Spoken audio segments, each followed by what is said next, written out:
Assalamualaikum warahmatullahi wabarakatuh. Waalaikumsalam warahmatullahi wabarakatuh. Yang terhormat Bapak Pengawas SD Kecamatan Popayato Barat, yang terhormat Bapak Korwil Kecamatan Popayato Barat, yang terhormat Ibu Ketua KKG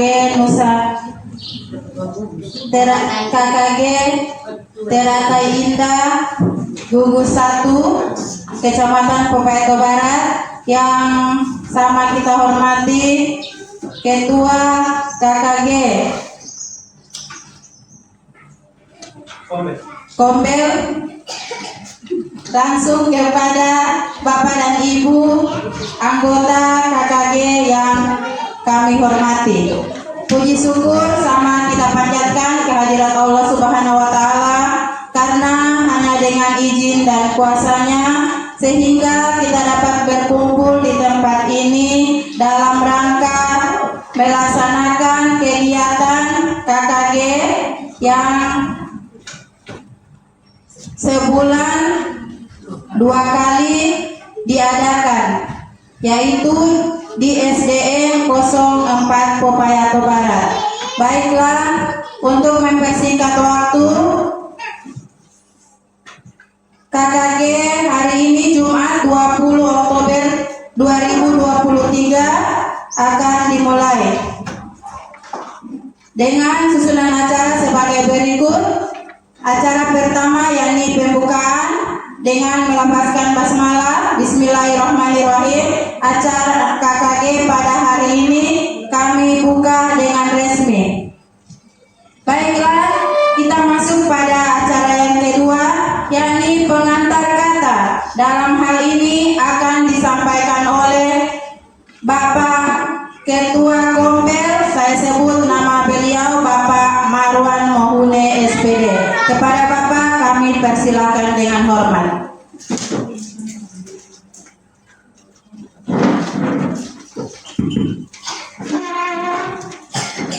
Assalamualaikum warahmatullahi wabarakatuh.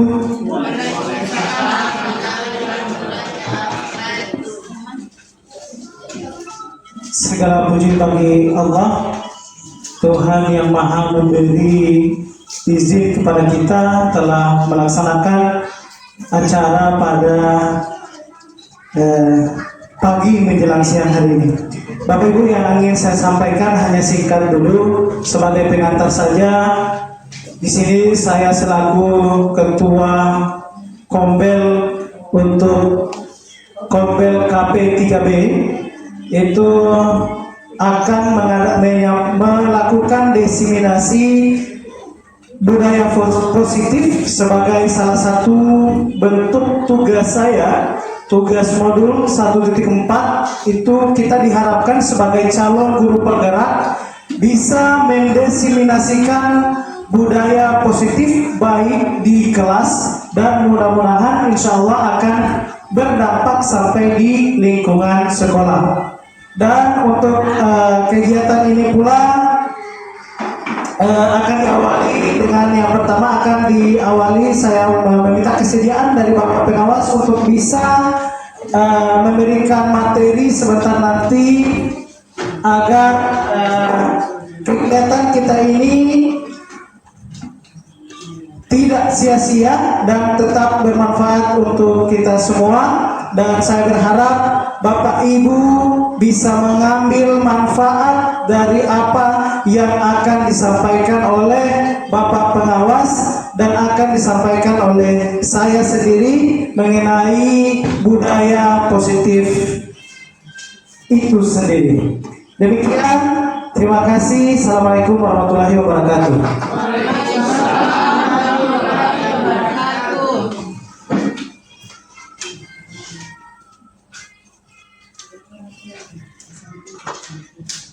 Demikianlah pengantar kata yang disampaikan langsung oleh Bapak Ketua Kombel. Kepada Bapak kami ucapkan terima kasih. Baiklah, kita masuk pada acara yang berikut, yakni sambutan sekaligus membuka acara Kombel pada hari ini yang akan disampaikan langsung oleh Bapak Korwil Kecamatan Popayato Barat. Kepada Bapak kami persilakan dengan hormat. Bismillahirrahmanirrahim. Assalamualaikum warahmatullahi wabarakatuh. Waalaikumsalam warahmatullahi wabarakatuh. Yang saya hormati Bapak Pengawas SD Kecamatan Popayato Barat, yang saya hormati Ibu Ketua Gugus 1 Teratai Indah Kecamatan Popayato Barat, yang saya hormati Bapak Ketua Kumbel Kelompok Belajar Kegiatan Komunitas Belajar yang disingkat dengan KP3B Kecamatan Popayato Barat, yang saya hormati Bapak dan Ibu Kepala Sekolah Gugus 1, Bapak dan Ibu peserta KP3B Kegiatan Komunitas Belajar Gugus 1 Kecamatan Popayato Barat. Puji syukur alhamdulillah marilah kita sama panjatkan kepada Allah Subhanahu wa taala, karena berkatnya jualan kita hadir pada saat ini dalam rangka kegiatan yang rutinitas kita laksanakan setiap bulan 2 kali. Ya alhamdulillah sama-sama kita laksanakan sama seperti pagi ini.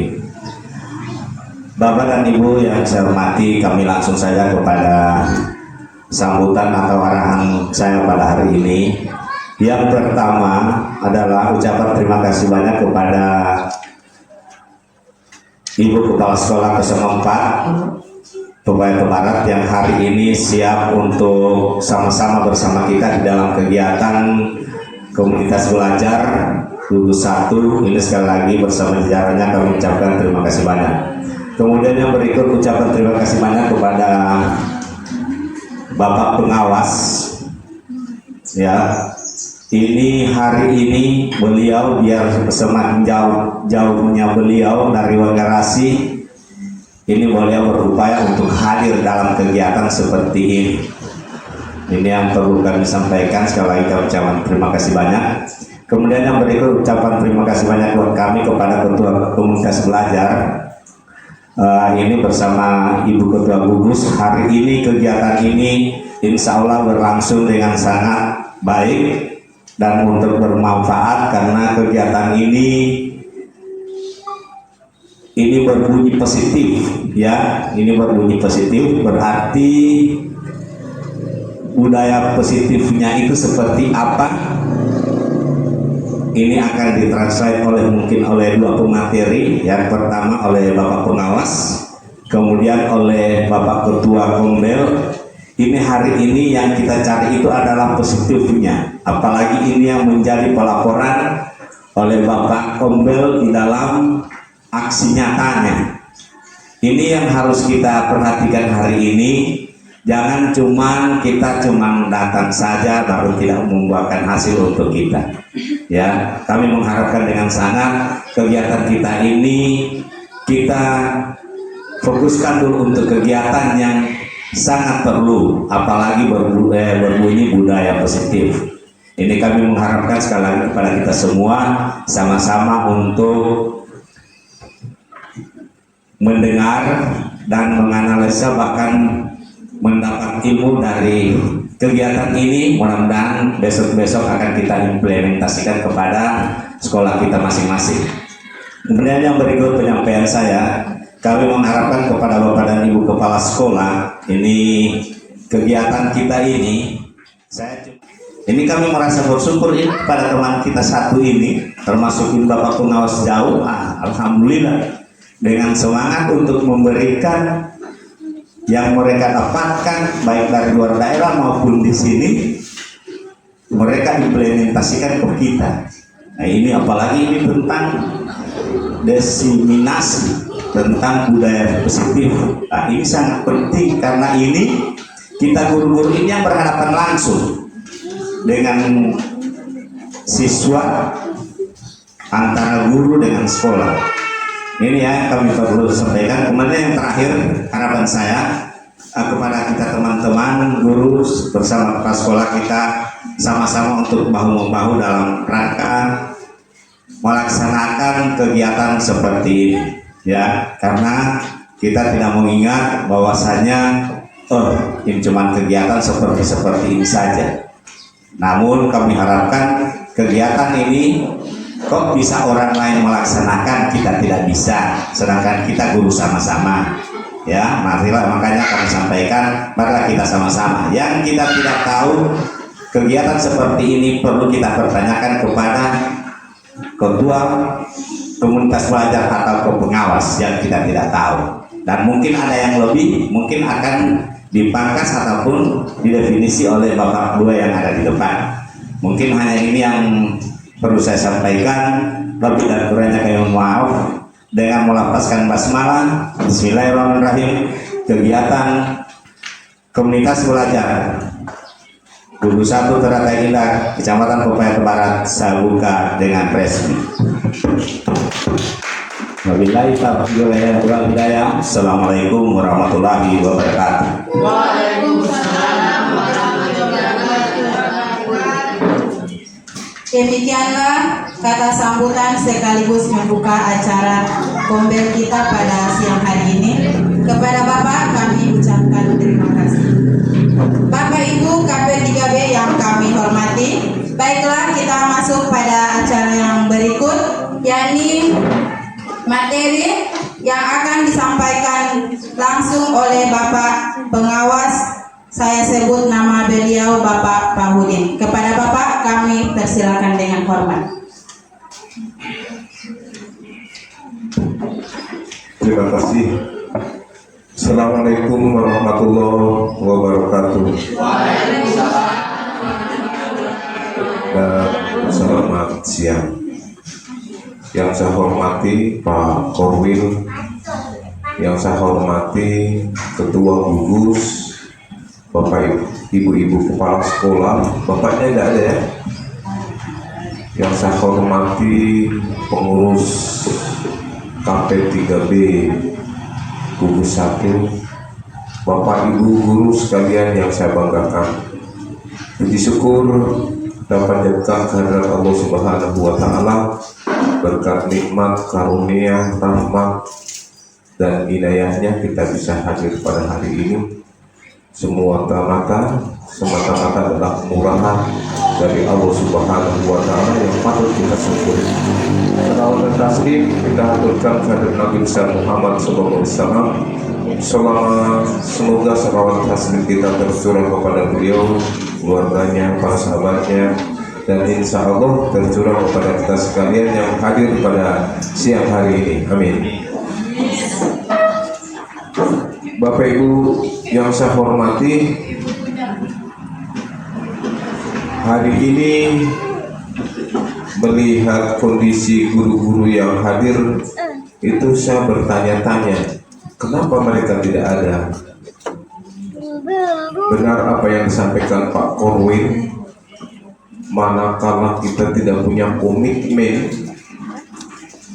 menyiapkan diri, menguatkan diri untuk bisa hadir di kegiatan, maka kita akan terseret oleh urusan pribadi, urusan lain-lainnya, sehingga kita akan hanyut ke tempat lain, bukan ke tempat kegiatan KGI seperti ini.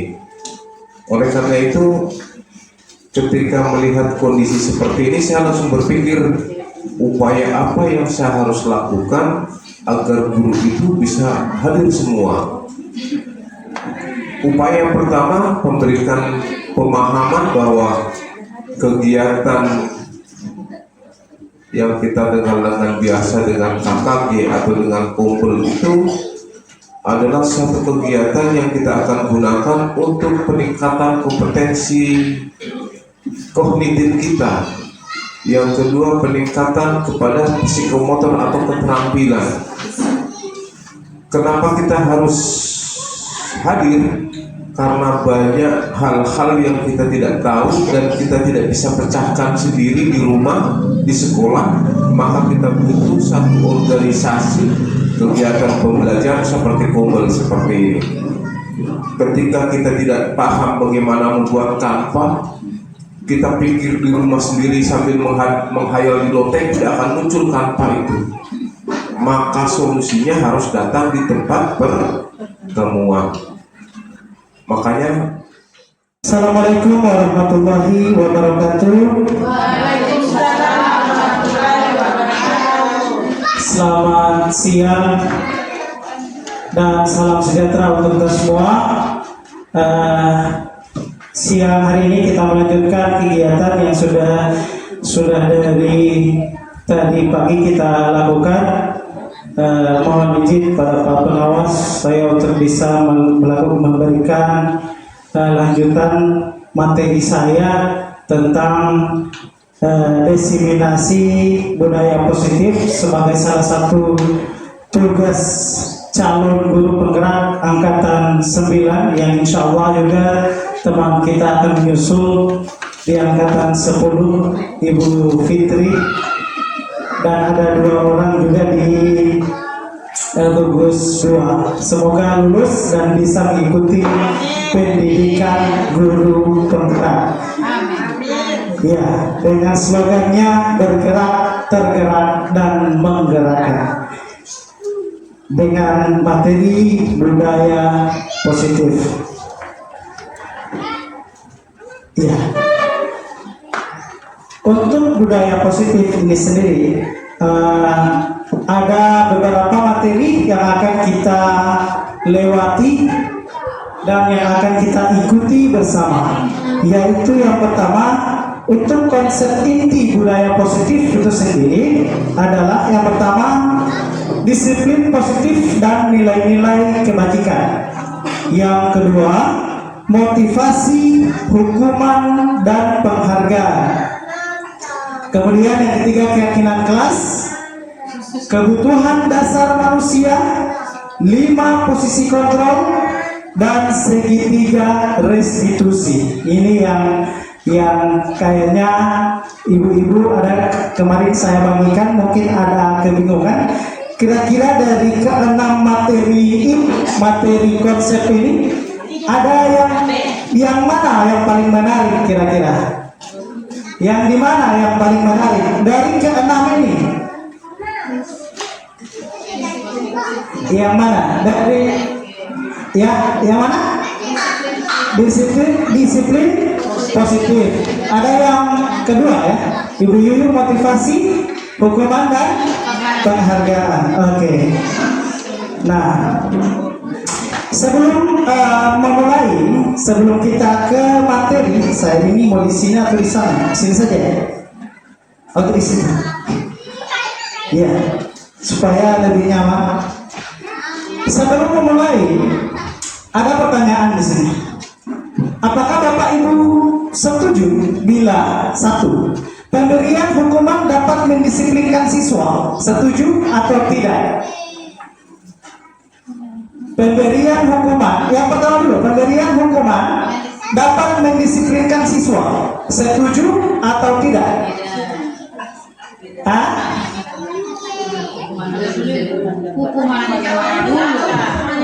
Iya, pokoknya hukuman itu macam ada hukuman fisik, hukuman verbal, ada hukuman macam-macam. Masih kita tahu. Apakah ini cuma pendapat dulu ya? Ini bukan sesuatu. Saya minta pendapat. Apakah Bapak Ibu setuju dengan pernyataan nomor 1? Setuju atau tidak? Setuju. Angkat tangan yang setuju.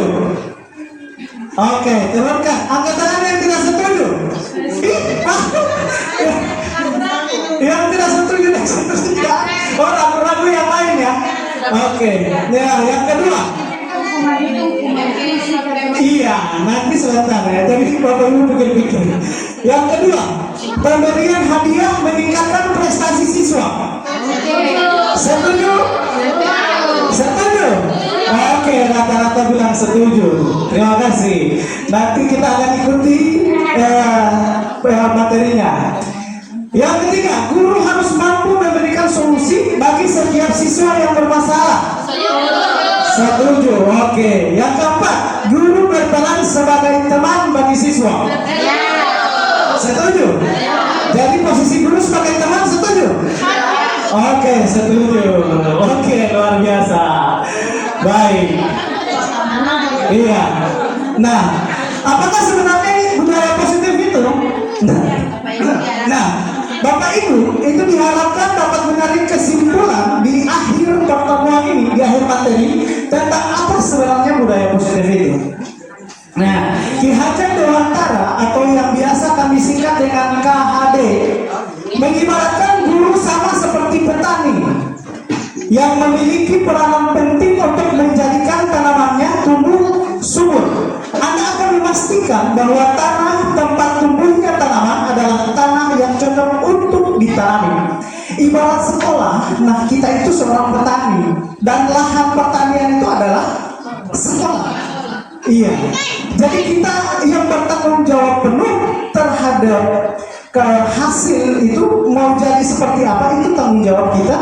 Bagaimana cara kita menciptakan sekolah yang aman dan nyaman bagi peserta didik dan seluruh warga sekolah, atau yang biasa dinamakan dengan ekosistem sekolah, yang di dalamnya ada guru, ada orang tua, ada masyarakat, ada murid, dan lain sebagainya. Cobalah buka. Ini kegiatan cari pasangan 2 orang. Jadi ya ini so pasti Bu Aceh dengan Ibu Ratna, Ibu Karsong dengan Ibu Endang. Nah, rekan A.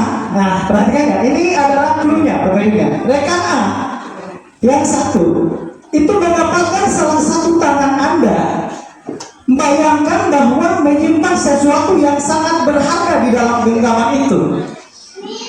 Anda perlu menjaga benda tersebut sekuat tenaga karena begitu pentingnya untuk kehidupan Anda. Jadi di dalam satu tangan itu seolah-olah ada sesuatu yang sangat berharga.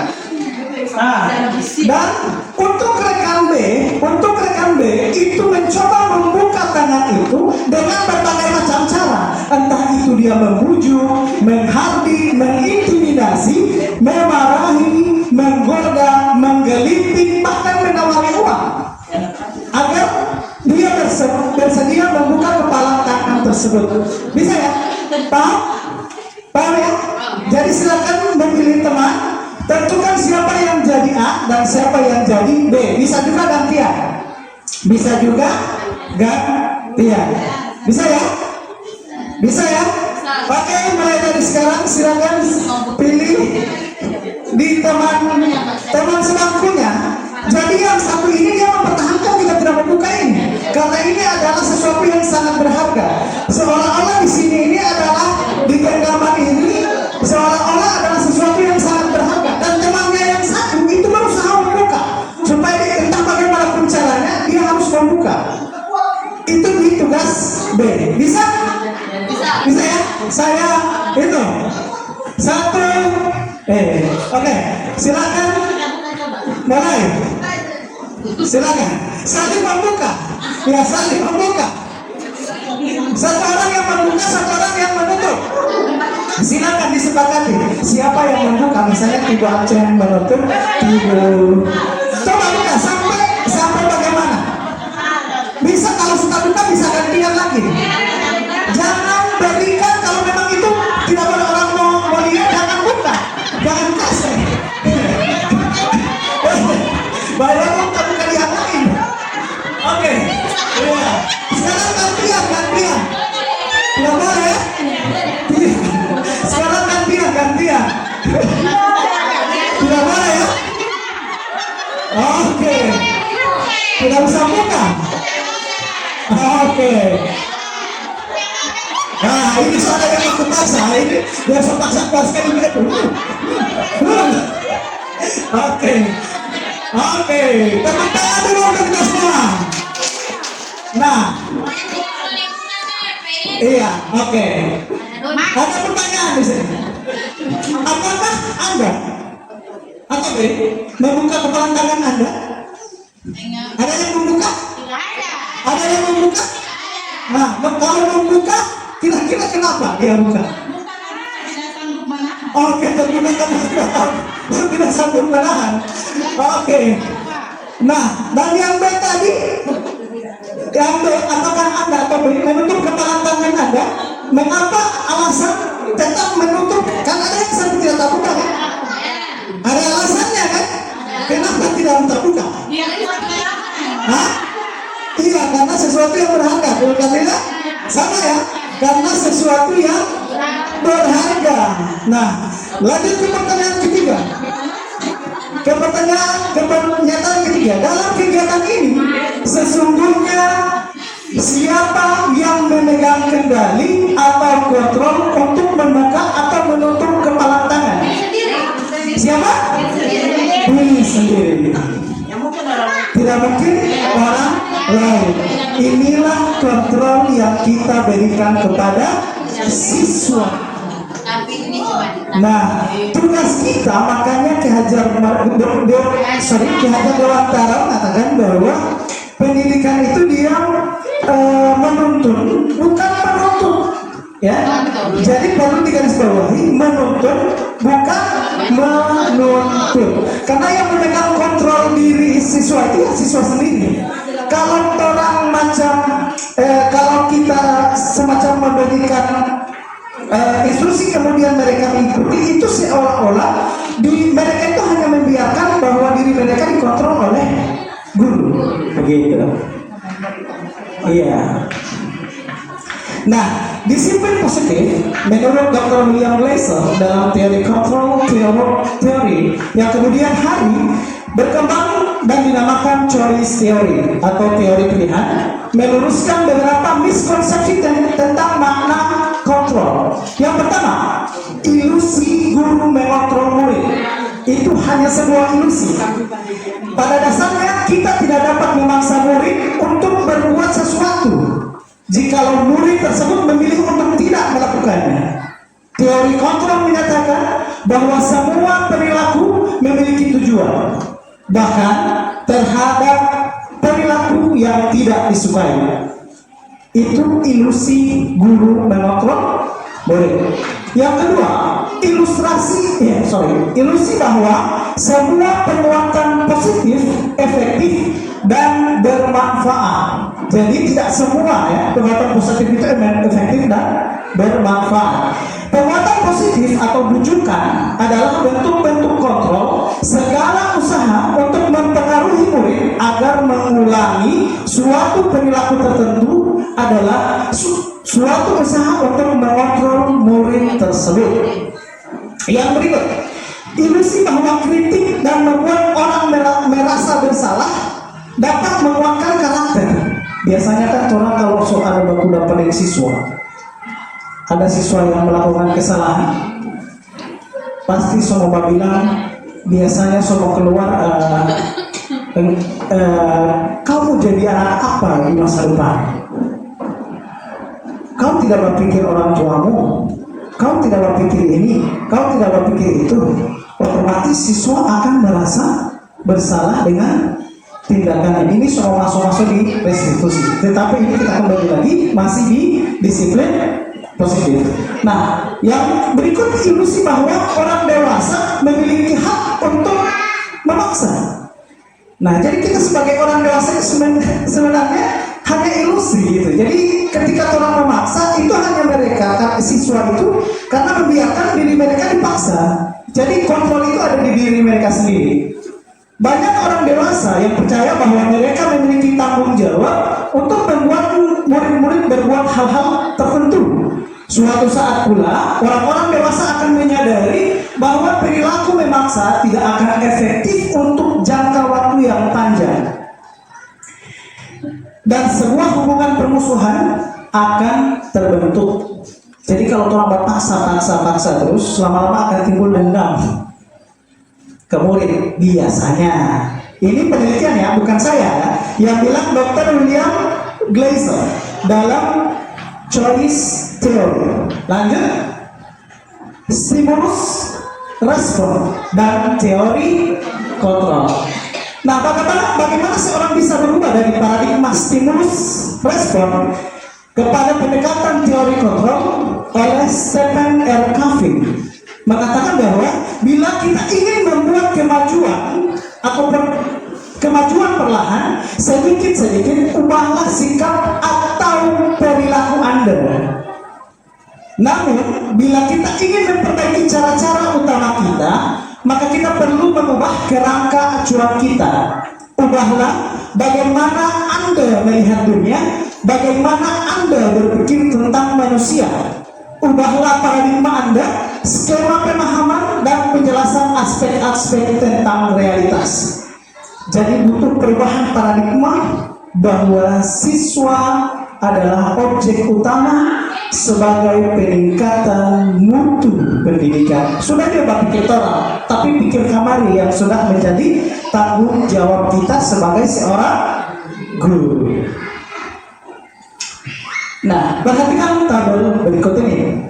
Stimulus respon itu perbedaan antara stimulus respon dan teori kontrol. Realitas kebutuhan kita sama, itu menurut stimulus respon. Nah, kalau teori kontrol mengatakan bahwa realitas atau kebutuhan kita itu berbeda, tidak sama. Dan untuk di stimulus respon lagi, semua orang melihat hal yang sama.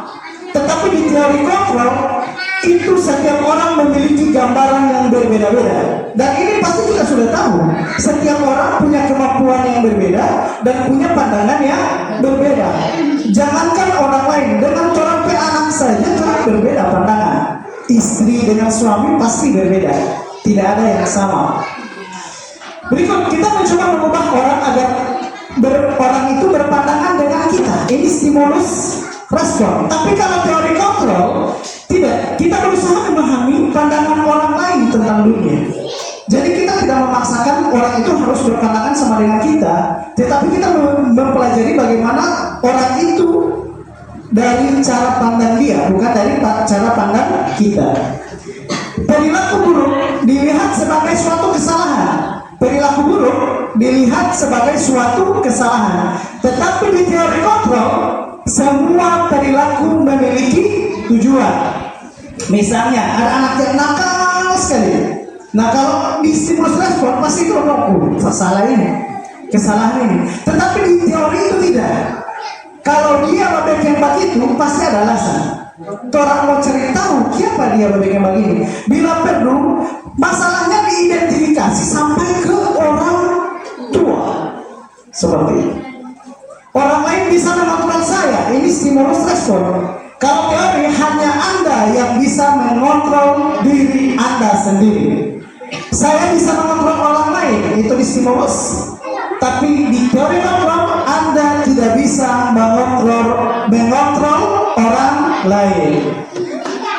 Kemudian pemaksaan pada saat bujukan gagal.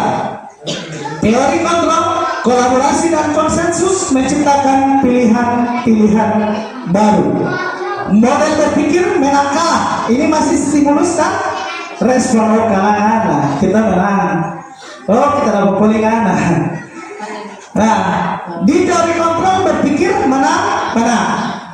Karena di teori kontrol itu pasti berpikir tentang kebaikan bersama, mengutamakan kepentingan bersama. Lanjut, makna disiplin. Dalam rangka menciptakan lingkungan positif, salah satu strategi yang perlu kita tinjau kembali adalah penerapan di sekolah kita. Ini disiplin positif. Sebelumnya, mari kita tanyakan ke diri kita sendiri. Bagaimana kita berperilaku? Mengapa kita melakukan segala sesuatu? Apakah kita melakukan sesuatu karena adanya dorongan dari lingkungan? Atau ada dorongan yang lain? Terkadang kita melakukan sesuatu karena kita menghindari rasa sakit atau ketidaknyamanan. Terkadang kita juga melakukan sesuatu untuk mendapatkan apa yang kita mau. Pernahkah Anda melakukan sesuatu untuk mendapatkan senyuman atau pujian dari orang lain? Untuk mendapat hadiah atau untuk mendapatkan uang? Nah, apalagi kira-kira alasan orang melakukan sesuatu? Ini menyangkut dengan disiplin. Disiplin ketika kita mampu menghargai diri kita sendiri sebagai seorang guru misalnya, maka kita akan berusaha untuk bertanggung jawab menjalankan peran itu tanpa ada paksaan dari orang lain. Ya. Nah, ketika mendengar kata disiplin, yang terbayang di benak Anda apa? Apa yang terbayang di benak Anda ketika mendengarkan kata disiplin? Apa yang terlintas di pikiran Anda? Kalau kita berbicara tentang disiplin, apa yang kira-kira terbesit pertama kali di pikiran kita kalau mendengar kata disiplin? Apa kira-kira? Aturan. Kau? Attitude. Oke. Yang lain? Yang lain? Iya. Jadi ada aturan, ada attitude. Kalau kita bicara aturan, kalau yang melanggar aturan biasanya makanya sanksi atau hukuman. Bapak pendidikan kita Ki Hajar Dewantara menyatakan bahwa di mana ada kemerdekaan, disitulah harus ada disiplin yang kuat. Sesungguhnya disiplin itu bersifat self disiplin yang kita sendiri yang mewajibkan kita dengan sekelas-kelasnya, tetapi itu sama saja. Sebab jikalau kita tidak cakap melakukan self disiplin atau disiplin diri, wajiblah penguasa lain. Nah ini ya, wajiblah penguasa lain di dalam hal ini adalah pimpinan kita. Wajiblah penguasa lain mendisiplinkan diri kita. Jadi kalau kita tidak mampu disiplin diri sendiri, wajib bagi penguasa lain untuk mendisiplinkan diri kita. Dalam hal ini adalah atasan. Tetapi kalau kita sendiri itu harus, makanya kita harus membangunkan, menciptakan, menguatkan disiplin diri kita sendiri. Diana menyatakan bahwa arti kata disiplin berasal dari bahasa Latin disiplina, yang artinya belajar. Jadi disiplin itu artinya sebenarnya belajar. Berasal dari akar kata yang sama dengan disiplin atau murid, pengikut. Disiplin juga bisa dikatakan sebagai pengikut. Dalam hal ini kita sebagai guru adalah murid.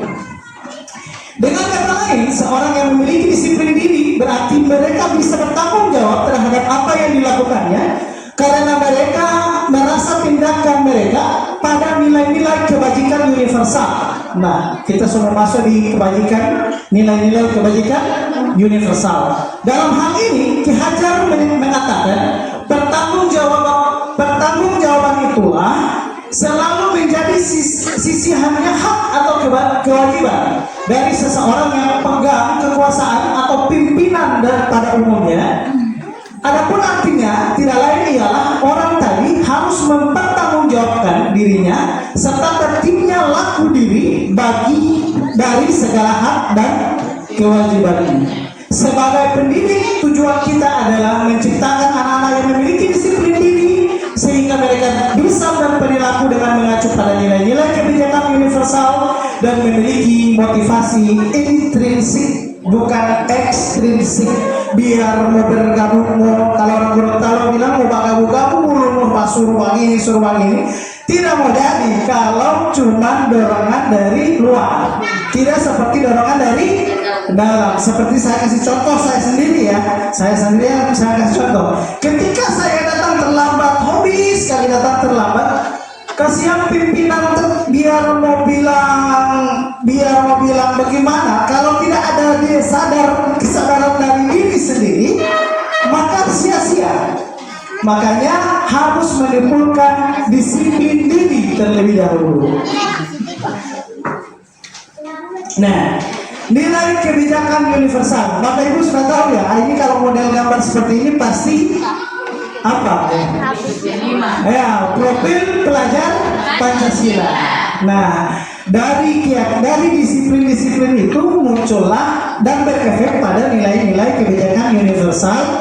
Salah satunya ini yang dipegang oleh kementerian itu ya, ini nilai profil pelajar Pancasila. Nilai kebijakan universal itu banyak.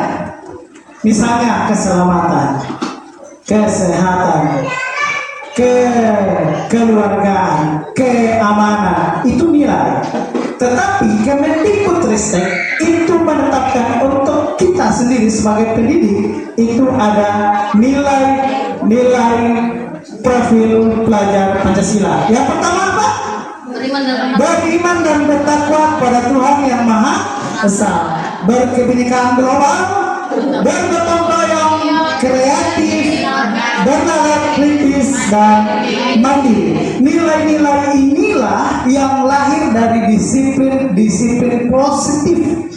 Diharapkan dari sekolah-sekolah itu muncul nilai-nilai seperti ini. Ibu happy ya?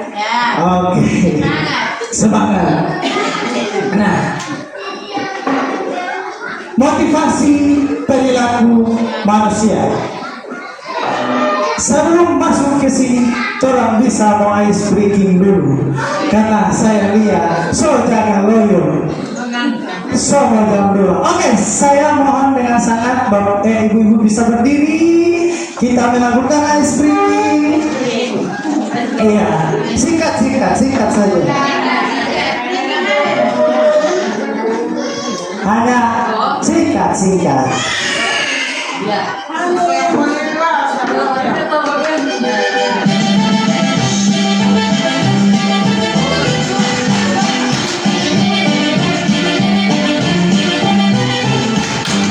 Semua tepuk tangan.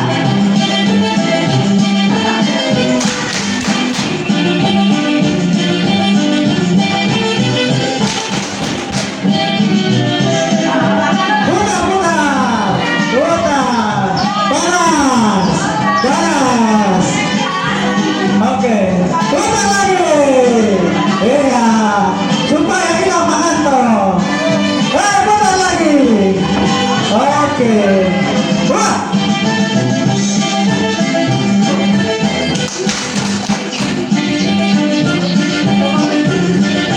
Iya, itu asli kedua sudah gagal.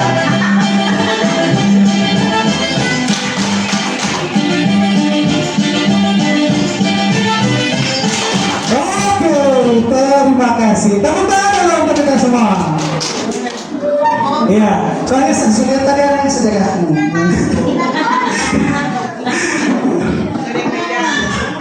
Ini bago yang sama ini Pak Guru. Hah?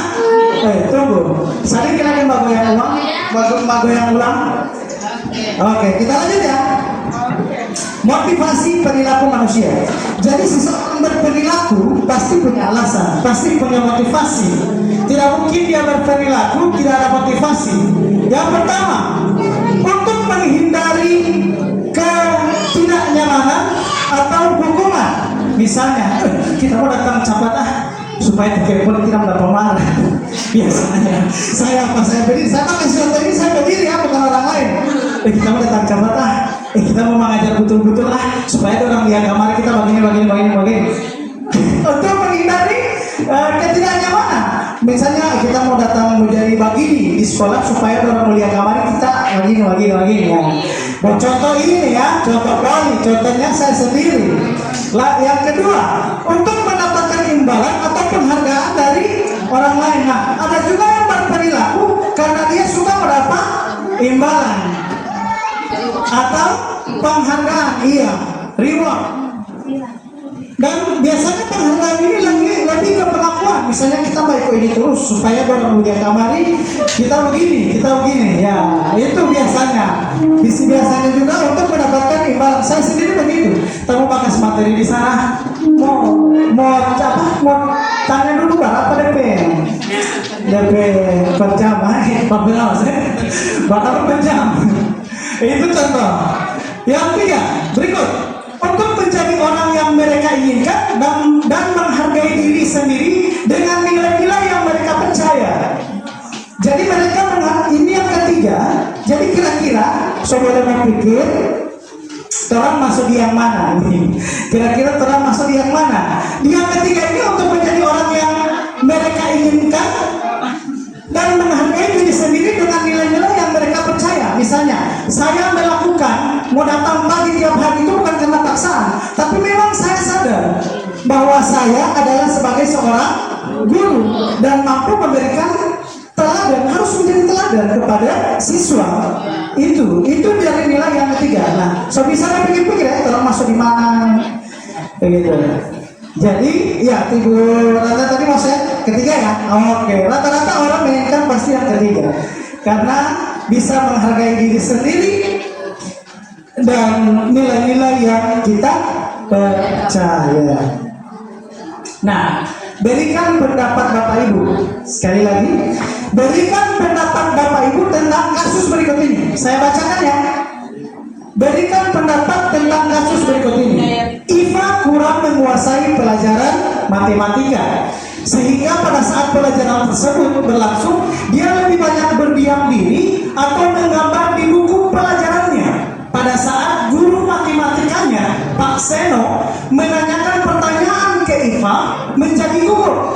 Iva menjadi gugup ketika Pak Seno bertanya, dan tak sengaja menjatuhkan tasnya dari kursi, serta tiba-tiba menjadi gagap pada saat berupaya menjawab. Seluruh kelas pun tertawa melihat perilaku Iva yang berbicara tergagap dan terkejut tersebut. Pak Seno pada saat itu membiarkan teman-teman menertawakan Iva yang tergagap dan malu luar biasa, dan malahan minta Iva untuk maju ke depan dan berdiri di depan kelas sambil menunjuk hidungnya. Jadi dia Suruh maju bagiannya kayak. menunjuk hidungnya karena tidak bisa menjawab pertanyaan Pak Seno. Kelas makin gaduh dan anak-anak pun tertawa melihat Iva di depan kelas memegang ujung hidungnya. Menurut pendapat Bapak Ibu, apakah Anda setuju dengan tindakan Pak Seno terhadap Iva? Mengapa kira-kira? Bisa kasih? Mengapa kan kepercayaan diri? Aduh, tidak punya alasan. Iya, mengapa kira-kira? Karena kan saya bertanya, apakah setuju dengan tindakan Pak Seno? Tidak. Tidak ya? Alasannya apa kira-kira? Ibu Fitri? Harusnya dia menggali lebih dalam apa alasannya. Iva, iya, oke. Seharusnya dia mengidentifikasi dulu ya, apa sebenarnya, mengapa Iva berbuat seperti itu. Yang kedua, menurut Anda, tindakan Pak Seno terhadap Iva adalah sebuah hukuman atau konsekuensi? Mengapa? Nah, apakah tindakan Pak Seno itu hukuman atau konsekuensi? Konsekuensi kayak. Konsekuensi. Kayak konsekuensi. Mengapa tidak hukuman?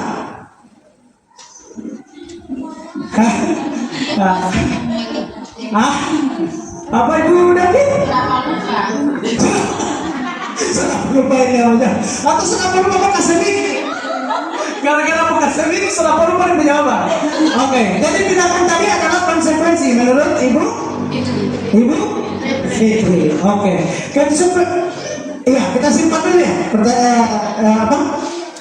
Jawabannya. Lanjut. Hukuman, konsekuensi, dan restitusi. Dalam menjalankan peraturan ataupun keyakinan kelas atau sekolah, bila mana ada suatu pelanggaran, tentunya sesuatu harus terjadi. Kalau ada pelanggaran, pasti ada yang terjadi. Kalau ada pelanggaran, pasti ada hukuman. Biasanya kan gitu. Nah, untuk itu kita perlu meninjau ulang tindakan penegakan aturan atau keyakinan kelas sekolah kita selama ini. Tindakan terhadap suatu pelanggaran pada umumnya berbentuk hukuman atau konsekuensi. Jadi setiap siswa yang melanggar aturan di sekolah itu ada konsekuensi atau hukuman yang akan diterima.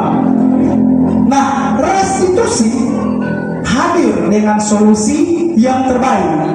Restitusi adalah proses menciptakan kondisi bagi murid untuk memperbaiki kesalahan mereka sehingga mereka bisa kembali kepada kelompok mereka dengan karakter yang lebih kuat. Ini menurut Gosen tahun 2004.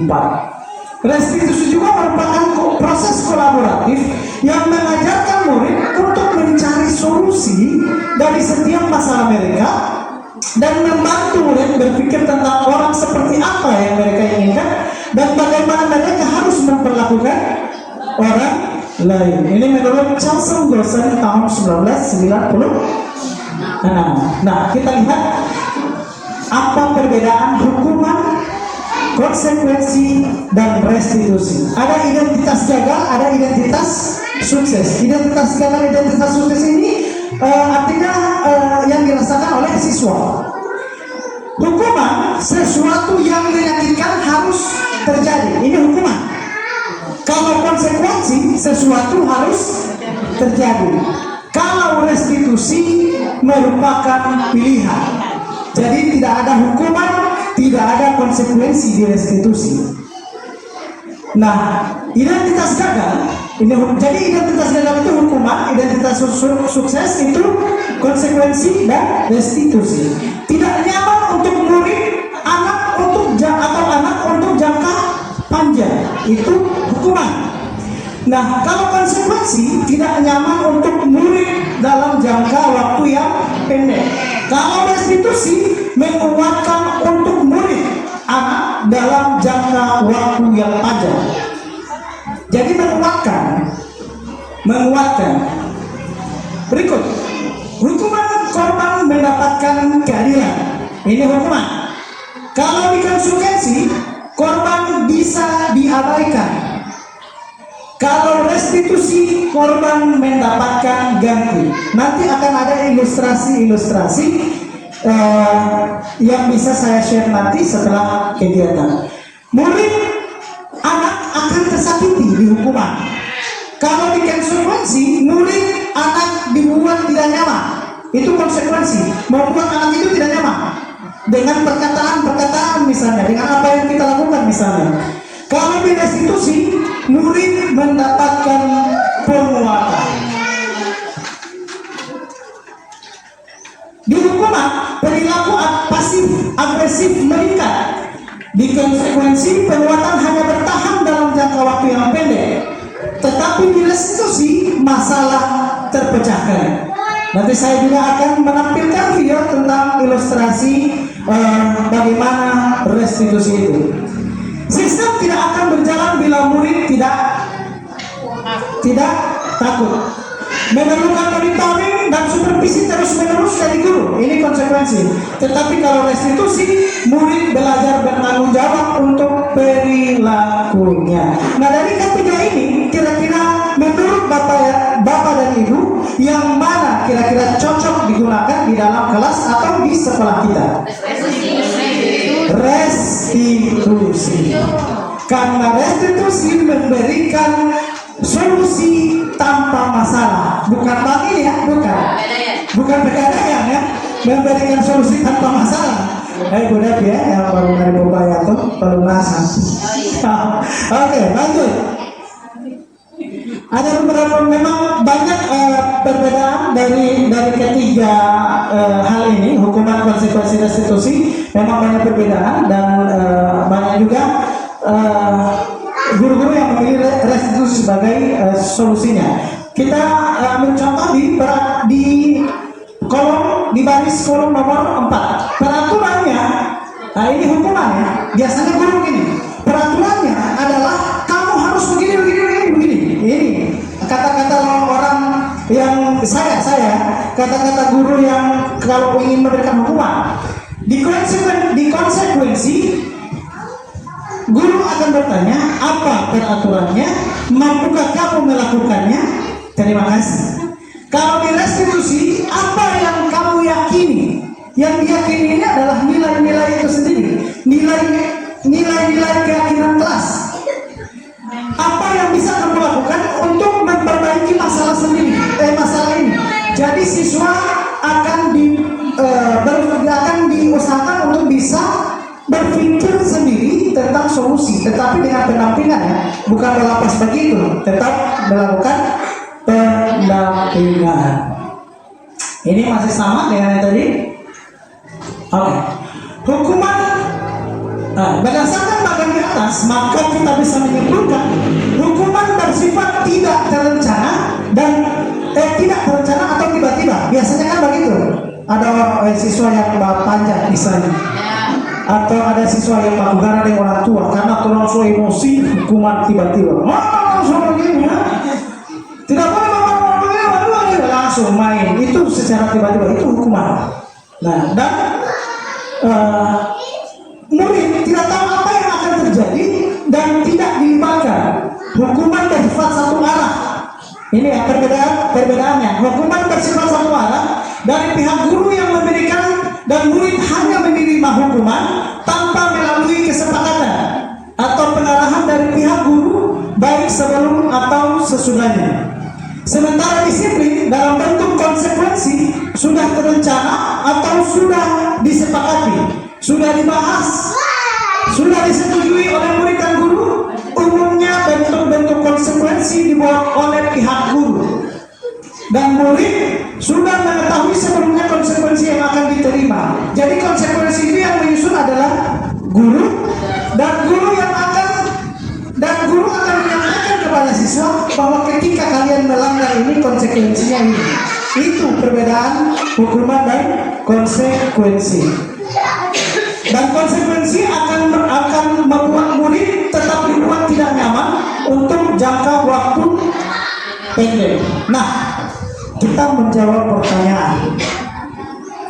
Mencatat 100 kali di dalam buku kalimat, saya tidak akan terlambat lagi. Biasa begini.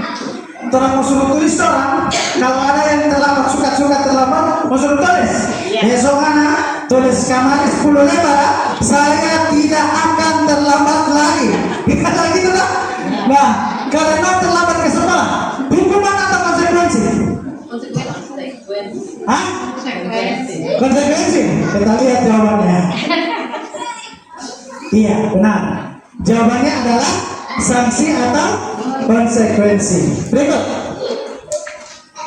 Lari mengelilingi lapangan basket 2 kali karena terlambat hadir di sekolah. Hukuman atau konsekuensi? Hukuman ya? Kita lihat. Iya, benar. Jawabannya adalah hukuman. Terakhir. Membersihkan coretan yang dibuatnya di meja tulis. Anak-anak yang hobi sekali dia coret-coret meja. Nah, kalau mau suruh kasih bersih, hukuman atau konsekuensi? Hah? Konsekuensi hukuman? Hanya dua lihat ibu Dep ya, hukuman atau konsekuensi? Hah? Konsekuensi? Ya. Oke. Jawabannya adalah konsekuensi. Lanjut. Ini perhatikan Bapak Ibu, dihukum oleh penghargaan. Jadi jangan menganggap penghargaan itu adalah hal yang baik, belum tentu.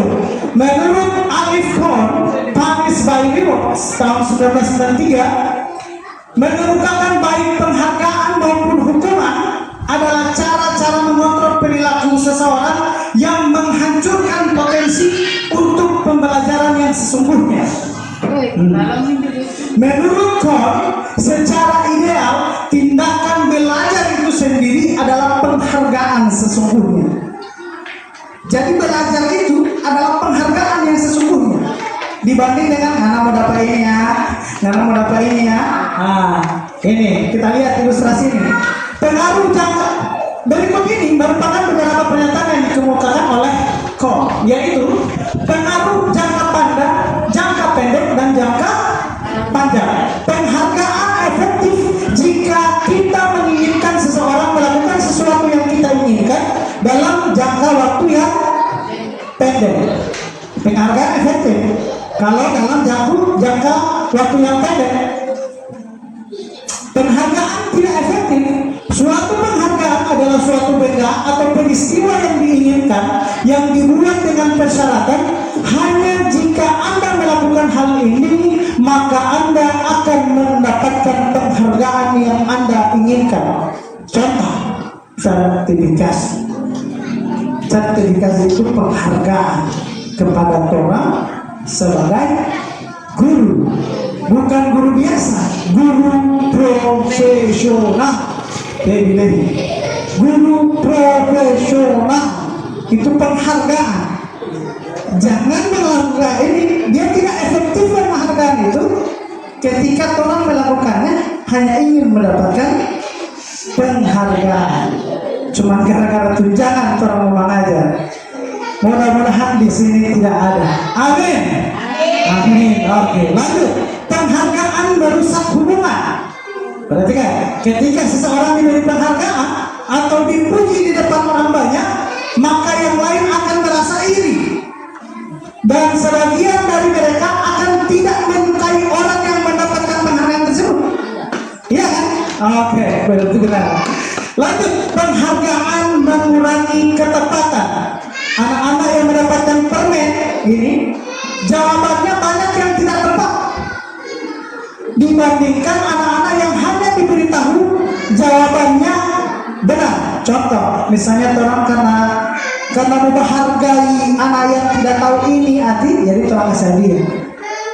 Karena dia tidak tahu, dibandingkan orang yang terang tidak kasih hadiah, hanya orang memberikan betul ini jawaban mudah tanpa memberikan penghargaan lain. Seperti itu yang dimaksudkan. Yang berikut, penghargaan menurunkan kualitas.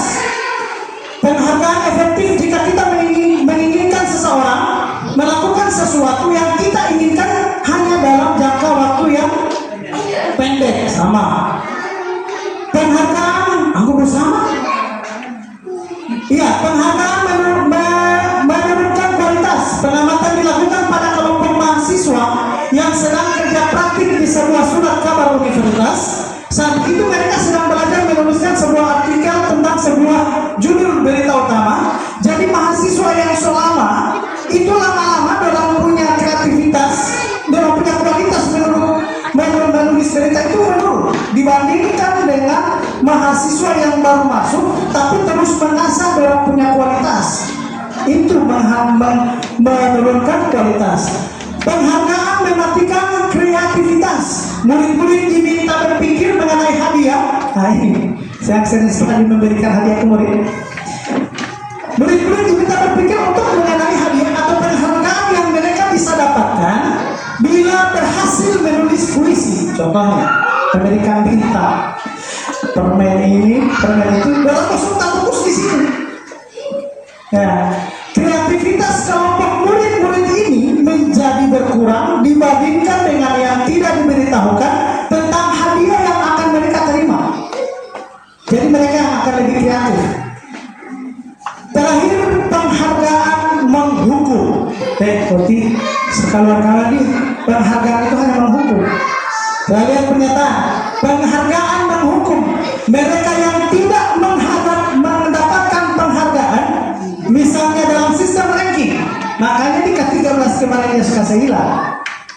Misalnya mendapatkan ranking, mereka yang mendapatkan ranking kedua akan merasa paling dihormati. Karena kita bukan juara satu, siapa kita cuma juara dua.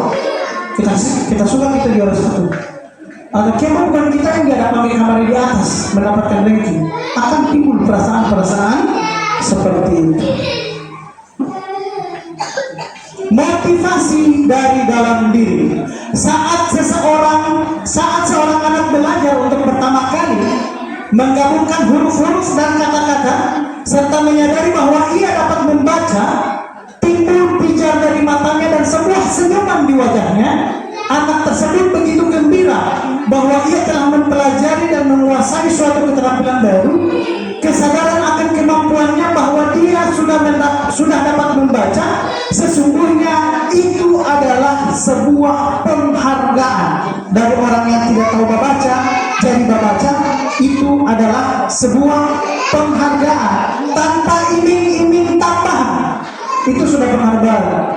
Jika kita memberikan penghargaan kepada seorang anak pada saat dia sedang merasa bangga dengan pencapaiannya sendiri, maka kita akan mengambil kegembiraan yang saat itu sedang dirasakan secara alamiah.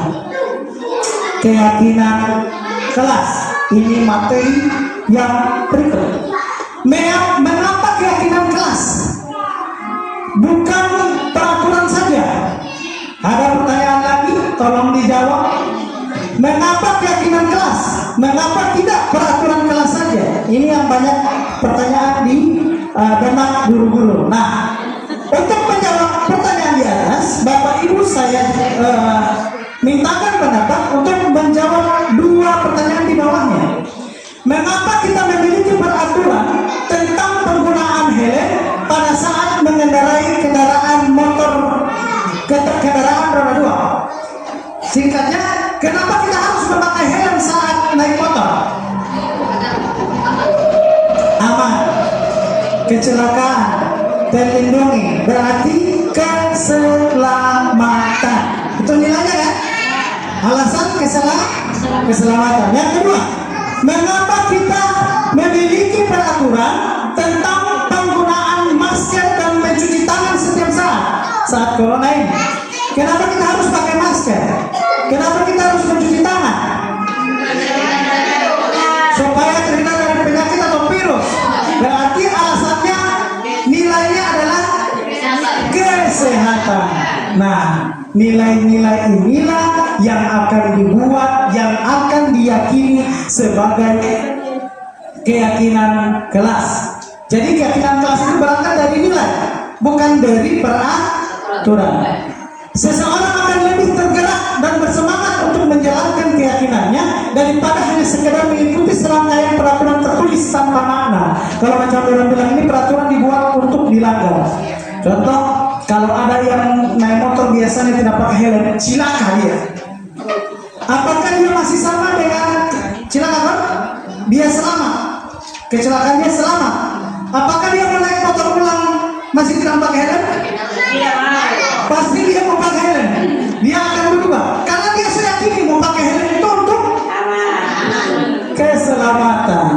Lanjut. Pembentukan keyakinan kelas.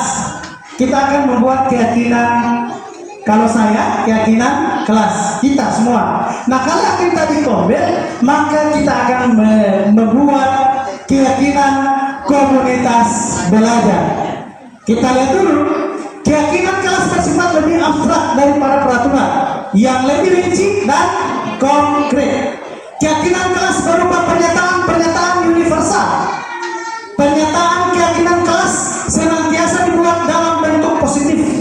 Jadi tidak ada kalimat-kalimat negatif di dalam keyakinan kelas. Misalnya, tidak boleh, tidak mengerti apa? Apa dulu? Jangan. Atau iya, tidak mengganggu teman misalnya. Tidak mengganggu teman itu tidak boleh. DP formulasi kalimat di keyakinan kelas tidak ada kata tidak, tetapi misalnya berusaha atau saling menghargai antar teman, menghargai pendapat teman. Kalau dia tidak mengganggu teman berarti menghormati, saling menghormati. Keyakinan kelas sebenarnya tidak terlalu banyak sehingga mudah diingat dan dipahami oleh semua warga kelas. Ini bisa juga diterapkan di kelas Bapak Ibu, apalagi Bapak Ibu yang kurikulum merdeka. Keyakinan kelas sebagai sesuatu yang dapat diterapkan di lingkungan tersebut. Semua warga kelas hendaknya ikut berkontribusi dalam pembuatan keyakinan kelas lewat kegiatan curah pendapat. Jadi kegiatan kelas bukan orang yang merumuskan. Jadi mau diskusikan sama-sama dengan siswa. Bersedia meninjau kembali keyakinan kelas dari waktu ke waktu. Ini contoh saya telah membuat keyakinan kelas bersama murid saya. Jadi Bapak Ibu bisa menuliskan, membagikan sticky note kepada siswa. Contohnya seperti ini, sticky note. Mereka Bapak Ibu bebaskan untuk menulis apa yang kira-kira orang tidak boleh mau bikin di kelas ini, atau apa yang seharusnya orang mau bikin di kelas ini. Jadi bisa dipilih satu-satu dan terakhir bisa menempelkannya di dalam kertas. Bisa Bapak Ibu formulasikan lagi kalimatnya menjadi kalimat-kalimat yang lebih positif. Karena anak-anak itu kalau orang biarkan pasti dapat tulis gambar sesuai dengan apa yang pada orang punya pikiran. Tidak mungkin orang paksa. Nah, orang yang meluruskan, meluruskan. Jadi kita sebagai siswa yang nanti akan meluruskan setiap kalimat negatif yang diberikan oleh siswa. Nah, membuat keyakinan Kombel. Bapak Ibu yang saya hormati, tanpa mengurangi rasa hormat saya akan membagikan satu orang satu sticky note. Silakan menyediakan alat tulis.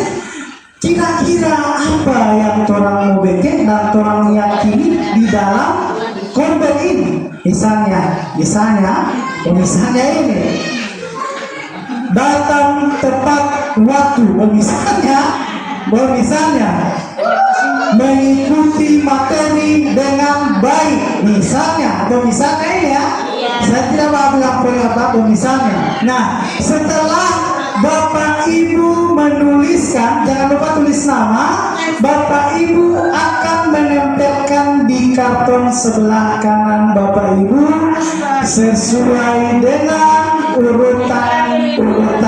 Bisa bebas, yang penting dia rapi. Jangan lupa tulis nama. Saya boleh mau kasih waktu 5 menit? 2 saja. 2 boleh. Tidak usah banyak-banyak. Boleh ya? Oke, saya bagikan kombelnya, sticky note-nya. Mau nafas?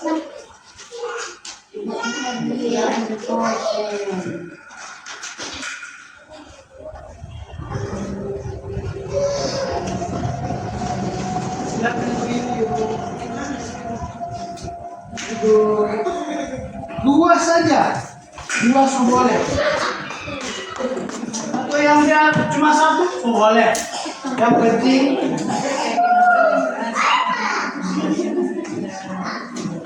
yakinan kombel ya. Kombel ya.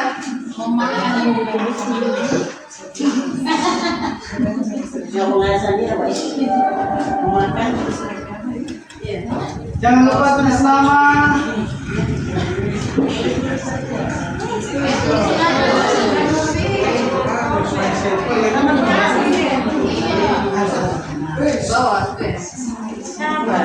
Di bawah nama kelihatan.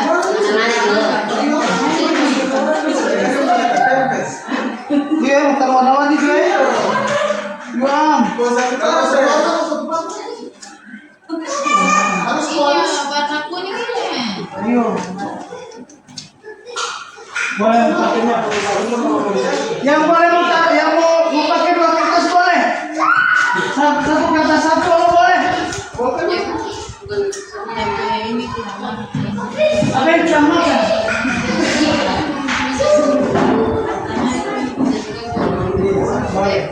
Cinta ini Mbak X.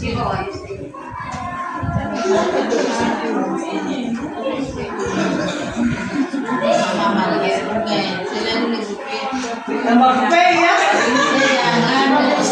biar nangis cinta ya. Tidak boleh pakai P ya. Tidak. Tidak ada. Satu-satu boleh. Satu di sini, satu di sini boleh.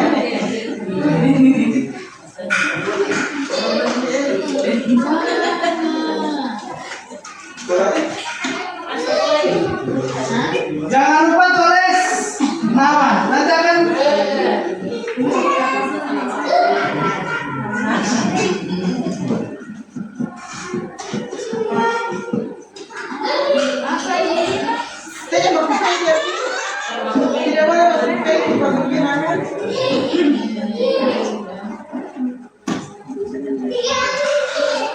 baik, kalau yang sudah silakan menempelkan di. Oh, lagi pikir-pikir, oke. Kalau yang sudah silakan menempelkannya di karton yang sudah disediakan di sebelah kanan Bapak dan Ibu. Satu saja, satu kata atau satu kata boleh. Yang penting dia nilai yang Bapak Ibu yakini,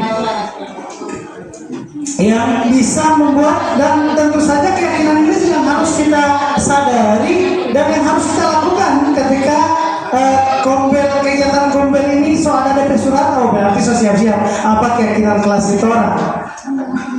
Satu lagi Bang? Jangan, ada satu.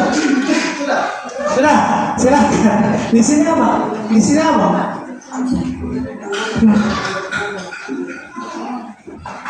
Mari Pak. Mari Pak Guru. Sini Pak Guru ya. Di sini Pak Guru. Di sini. Silakan ditempelkan. Di sini.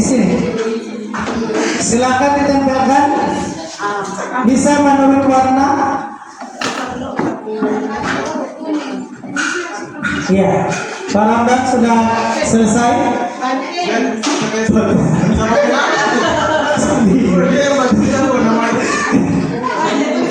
Oke, silakan, mohon maaf ya. Kita jalan-jalan lah daripada di tempat duduk terus. Jadi kita mau jalan-jalan sedikit.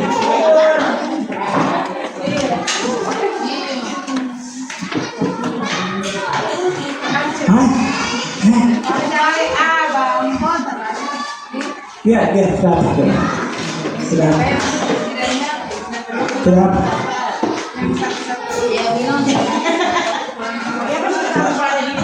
Tidak apa. Jangan lupa menulis nama.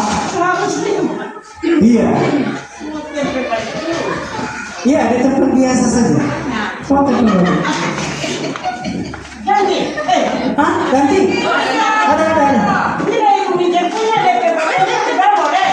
Tidak apa. Tentu saja.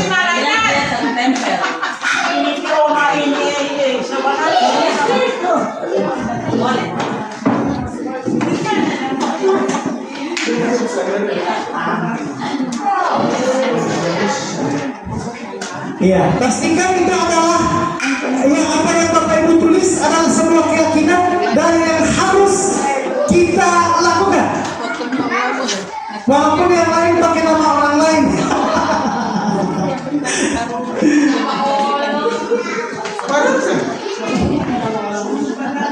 Iya.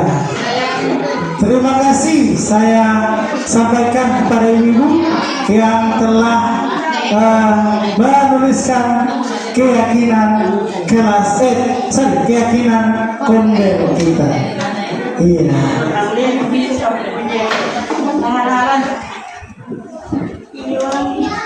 Ya, saya berikan tabuhan gendang. Kita berhasil membuat keyakinan kelas satu tangan untuk kita semua. Keyakinan kondel selalu. Oke. Lanjut. Kebutuhan dasar manusia. Setiap manusia yang lahir di bumi ini pasti sudah punya kebutuhan. Jangankan yang lahir, yang belum lahir saja sudah punya kebutuhan. Betul tidak? Iya. Betul. Nah, kita akan mempelajari itu. Kebutuhan dasar manusia. Seluruh tindakan manusia memiliki tujuan tertentu berdasarkan kebutuhan mereka masing-masing. Kita lihat apa itu kebutuhan dasar manusia. Ada 5 kebutuhan dasar manusia, Ibu-ibu. Yang pertama, kebutuhan bertahan hidup. Kalau macam orang sebagai pegawai bertahan hidup dari bulan ke bulan, iya kan? Alhamdulillah kalau yang ada pekerjaan sampingan. Kalau yang tidak ada ya kita berdoa semoga kita mendapat rezeki yang berlimpah dari Allah Subhanahu wa taala. Amin. Semoga hutang-hutang kita dilunaskan. Amin. Ingat ibu Israel, berarti yang kita tawakal itu masalahnya berhutang. Oke, amin. Iya. Yang kedua, penguasaan. Jadi ada orang yang ingin berkuasa. Ini salah satu kebutuhan hidup itu ya. Memang salah satu kebutuhan hidup itu. Macam orang bilang, ayo kejar saya mama, kejar saya. Itu salah satu penguasaan. Kemudian kasih sayang dan rasa diterima. Saya rasa ibu-ibu lebih paham tentang ini, bagaimana cara memberikan kasih sayang dan bagaimana cara memberikan cinta yang seutuhnya. Lanjut, kebebasan. Pasti setiap orang memiliki rasa kebebasan ini. Ingin memiliki bebas, ingin memiliki rasa bebas. Ada juga saya sendiri terbenak di pikiran saya bahwa gampang kita yang mau pensiun. So tidak lagi terikat dengan aturan-aturan sebagai PNS dan lain sebagainya. Ada seperti itu. Dan lanjut yang terakhir adalah kesenangan. Kalau orang bilang ini healing ke pantai itu salah satu kebutuhan manusia yang ingin membuat diri kita senang.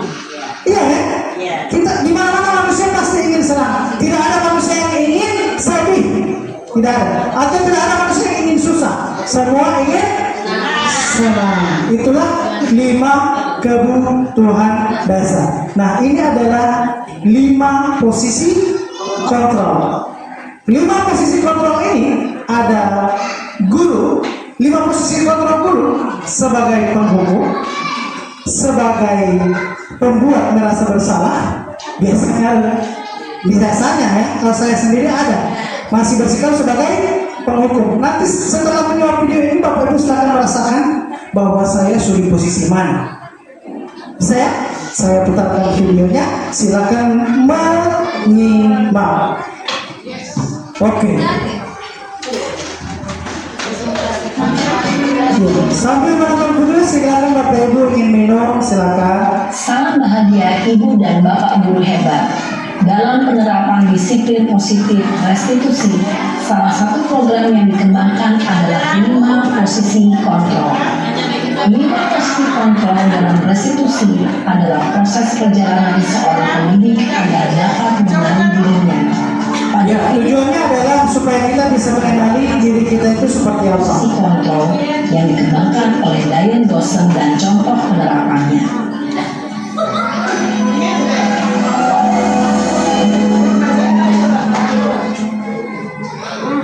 Posisi kontrol itu adalah 1.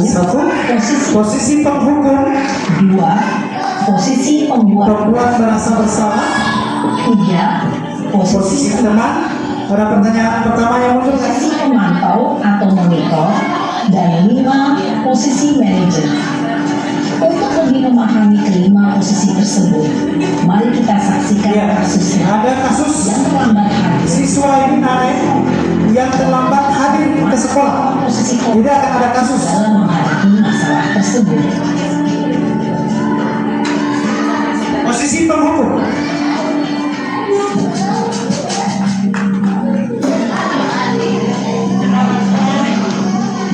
Dia terlambat tuh. Nah, Sini kamu. Selalu terlambat. Kamu pasti terlambat. Gimana tidurnya? Apa? nah, berarti saya yang tertawa begitu sesadar diri kita ini. Kapan sih kamu tidak terlambat? Tidak. Malas sekali ya kamu jadi anak. Saya Dasar pemalas. Gak kapok-kapok sih kamu. Sudah berapa kali terlambat? Sana, kamu keliling lapangan basket 2 kali. kenapa saya harus keliling lapangan basket, Bu? Kenapa? Kamu melawan ibu. Berani-beraninya jawab. Sudah terlambat, masih berani jawab enggak? Sekarang, keliling lapangan basket 5 kali sekalian. Biar kapok. Nah, Cepat. Pergi sana lapangan basket.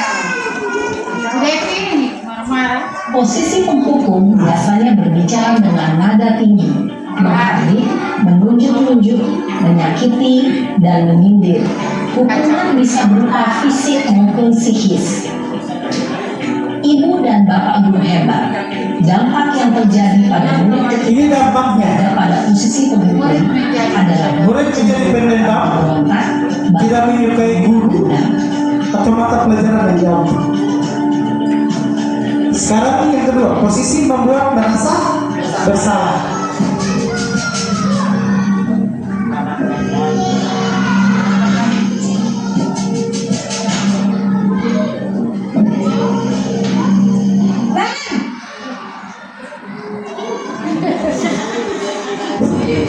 Sama saya dulu.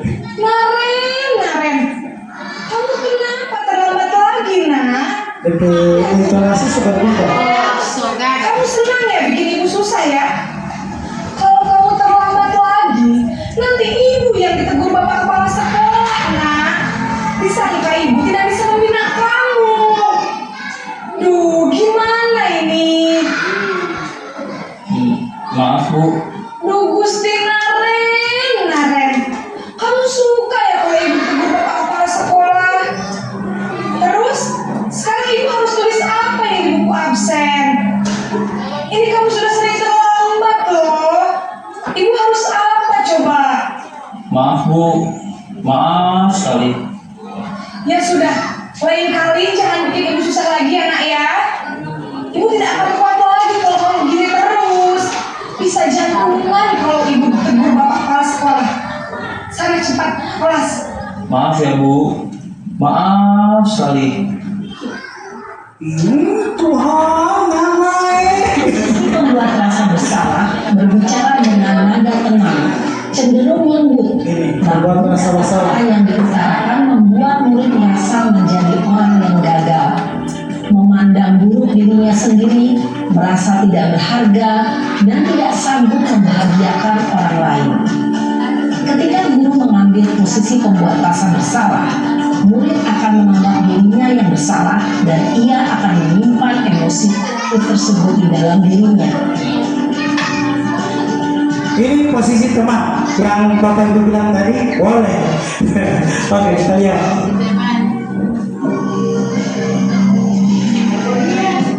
Iya, sama.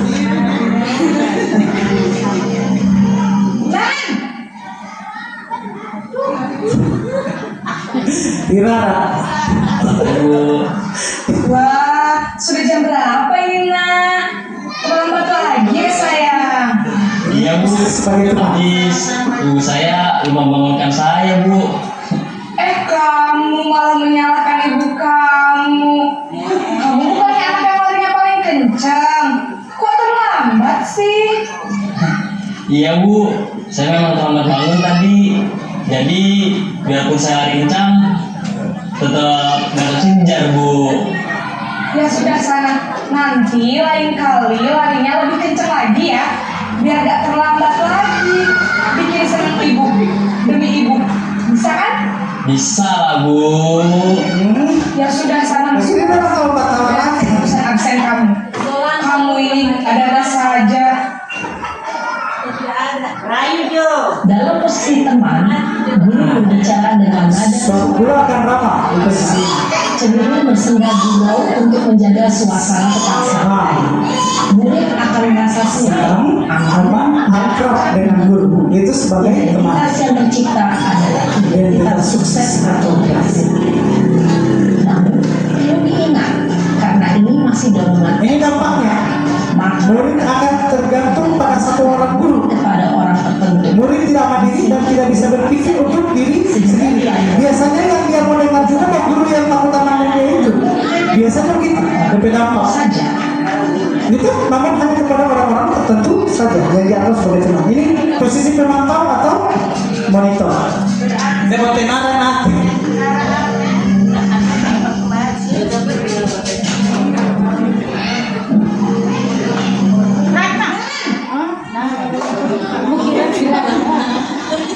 Selamat pagi Bu. Dalam sekolah kita tentang jam berapa kita harus sekolah nak? Kita harus di sekolah jam 7 Bu. Iya betul. Sekarang sudah jam 7.20. Naren sudah tahu konsekuensinya jika terlambat hadir. Paham Bu. Saya harus tinggal kelas pas jam istirahat selama 20 menit. Iya benar, konsekuensinya demikian. Jadi nanti jam 9.30 pas istirahat, kamu harus tinggal di kelas, kerjakan tugas tambahan untuk ketertinggalan kamu, ya. Baik Bu. posisi pemantau mengandalkan penghitungan atau data untuk mengontrol murid. Guru mengarahkan murid berdasarkan peraturan dan konsekuensi. Seorang pemantau menunjukkan bahasa tubuh dan ekspresi wajah yang datar dan cenderung formal. Posisi manajer yang terakhir. Ini posisi terakhir.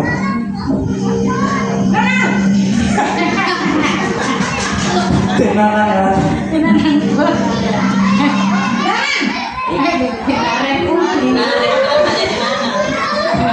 Tenang sedih waktunya. Selamat pagi Naren. Maaf Bu, saya terlambat. Iya, sekolah masuknya jam 7, sekarang sudah jam 7.20. Jadi sekarang bagaimana ini Naren? Maaf Bu, Saya lupa setel alarm saya semalam. Baiklah, menurut kamu, keyakinan sekolah yang mana yang perlu kamu tingkatkan? Menghargai diri sendiri dan orang lain mungkin ya, Bu. Setuju. Jadi, apakah Naren meyakini prinsip saling menghormati tersebut? Iya, Bu. Saya meyakininya. Apakah Naren bersedia memperbaiki masalah keterlambatan ini? Bersedia, Bu. Bagaimana kamu akan perbaiki masalah keterlambatan ini? Saya akan coba untuk tidak lupa menyetel alarm saya, Bu. Baik, kalau Naren lupa menyetel alarm di rumah, ada orang yang kira-kira bisa bantu mengingatkan tidak? Ada, Bu. Kakak saya, Kak Emma.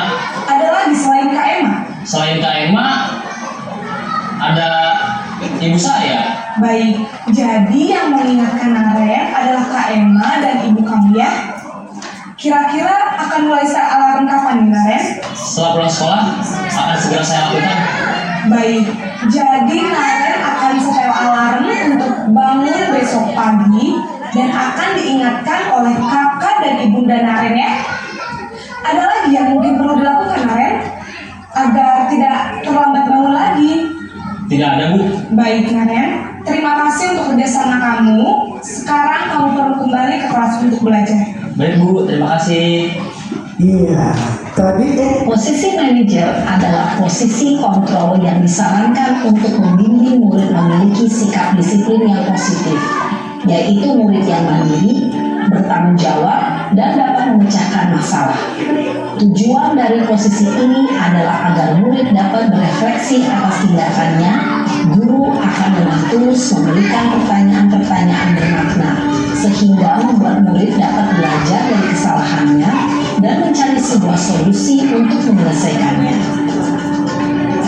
Ibu dan Bapak guru hebat, setelah mengamati adegan kelima posisi kontrol tadi, iya, pertanyaan.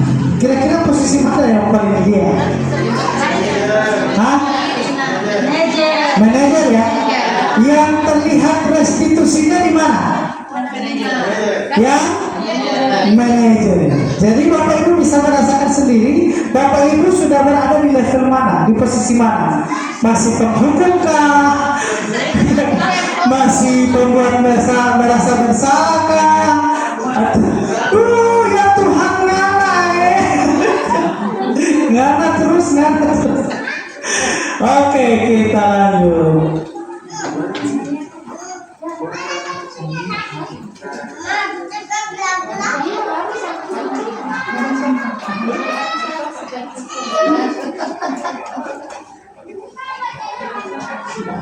Ya,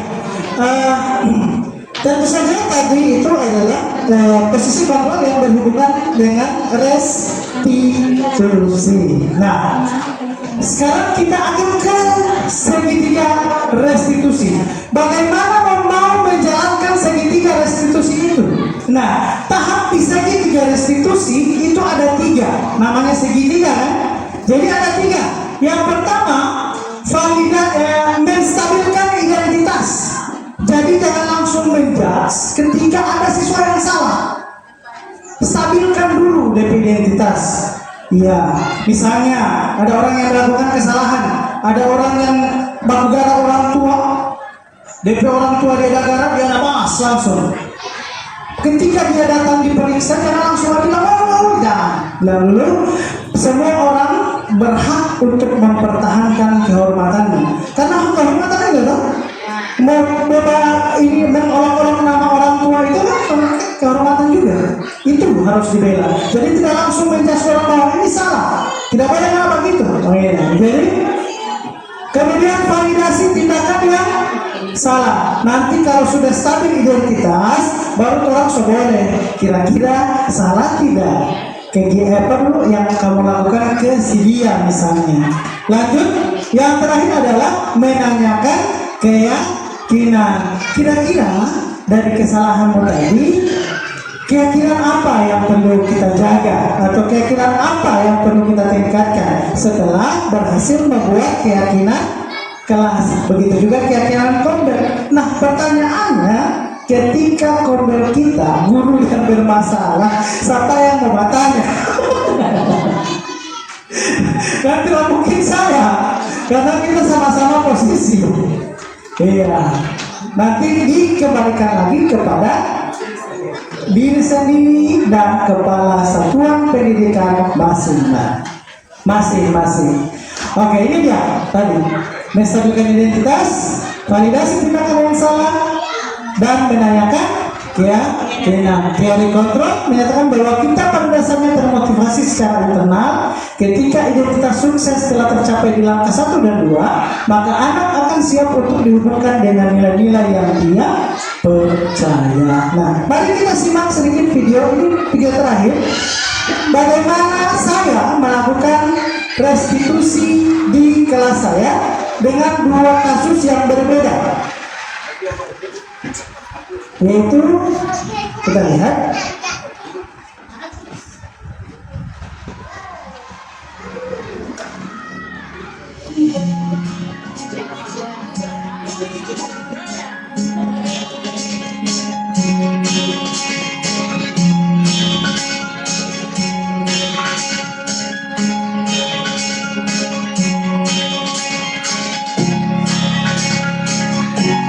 dan ini juga sebuah tugas dan harus dilakukan. Kasus 1, siswa sering tidak datang ke sekolah. Apa kabar hari ini? Baik, Pak Guru. Malu masih atur dulu lah. April Bapak pulang di sini. Iya, Pak, saya tahu saya berbuat kesalahan kemarin saya tidak masuk kelas tanpa memberi kawan. Tidak apa. Semua orang pasti. Jadi ini adalah situasi menstabilkan identitas. Teman-teman kamu ya kan. Kamu juga seperti itu. Situasi menstabilkan identitas. Saya menjadi merasa malu untuk bertemu dengan teman-teman dan Bapak Guru. Sudah habis sih. Bagus kalau kamu memiliki kebiasaan seperti itu. Balik ke situ. Tapi Pak Guru di sini tidak ingin mencari kesalahan dan tidak ingin membuat kamu merasa malu. Pak Guru hanya ingin mencari solusi tentang kesalahan ini. Iya, Pak. Iya Pak. Pasti kamu punya alasan kenapa kamu melakukan kesalahan. Kemarin Pak Guru saya lagi ikut bersama orang tua saya ke laut untuk mencari ikan. Nah, dia lebih memilih melaut daripada mau sekolah. Untuk dibawa pulang ke rumah. Padahal kamu bisa melakukan hal yang lebih seru dari bersama Ini situasi validasi tindakan yang salah. kamu bisa paham dengan keseruan. Tapi apakah kamu ingat dengan kesepakatan kelas yang telah kita buat? Ini menanyakan keyakinan. Datang setiap hari ke sekolah. Nah, kesepakatan inilah yang harus Apri jaga dan harus Apri lakukan. Karena manusia itu adalah manusia yang bisa dipegang omongannya. Apakah Apri bersedia untuk memperbaiki kesalahan ini? Ya, Pak Guru, saya bersedia. Nah, dengan cara apa Apri mau memperbaiki kesalahan ini? Ia akan berusaha untuk menahan rasa malas saya dan bangun tepat waktu sehingga tidak kesiangan untuk memutuskan untuk pergi dengan ayah ke laut. Nah, bagus. Kamu menyadari kesalahan. Tetap semangat dan jadilah anak yang bertanggung jawab. Ini kasus 2, bullying antar teman. Apa tadi waktu istirahat? Si Apri Pak Guru menyebut nama orang tua saya sehingga saya menjadi kesal. Terus kamu apakan gitu? Saya mendorong dia sehingga tangannya menjadi luka. Saya juga akan melakukan hal yang sama ketika ini terjadi sama kamu. Perbuatanmu itu bagus karena berani membela kehormatanmu sendiri. Saya melakukan juga secara sopan Pak karena kesal dengan perbuatannya. Bapak juga tahu, Bapak lihat dari raut wajah kamu terlihat sangat kesal. Ya Pak Guru, saya sudah terbawa emosi sehingga langsung mengambil tindakan sendiri tanpa memberitahu kepada Pak Guru. Padahal kamu bisa melakukan lebih buruk dari ini. Karena di mana-mana biasanya orang juga akan melakukan hal yang lebih buruk karena sudah menyangkut orang tua, apalagi orang tua yang di rumah diolok-olok. Ini situasi validasi tindakan yang salah. Bisa memancing emosi dari setiap individu. Nah, sebenarnya Pak Guru juga paham dengan keadaan kamu. Namun di sini Pak Guru tidak ingin mencari kesalahan kamu. Pak Pak Guru hanya ingin mencari solusi dari perbuatan yang sudah kamu lakukan. Saya berjanji akan lebih tenang dalam menghadapi masalah dan saya bersedia meminta maaf kepada April untuk hari ini. Bagus, kamu adalah anak yang bertanggung jawab.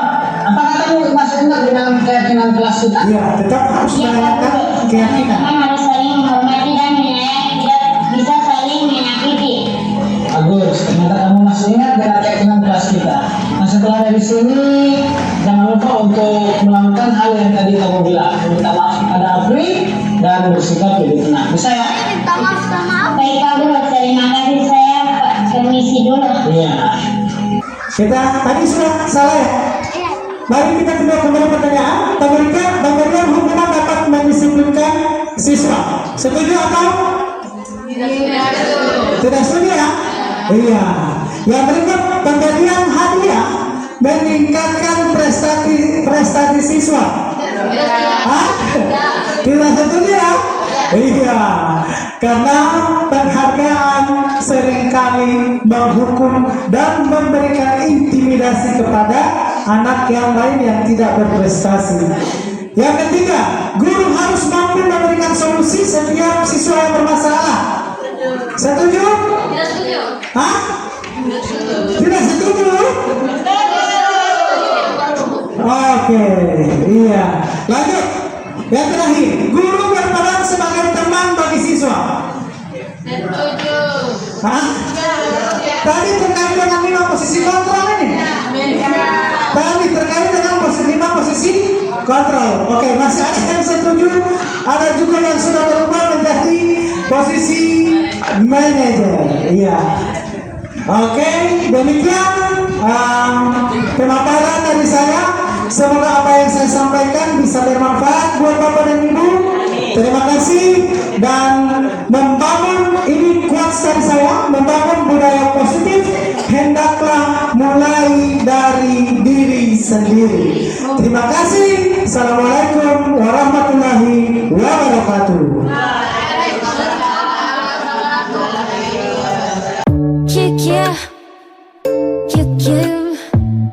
Check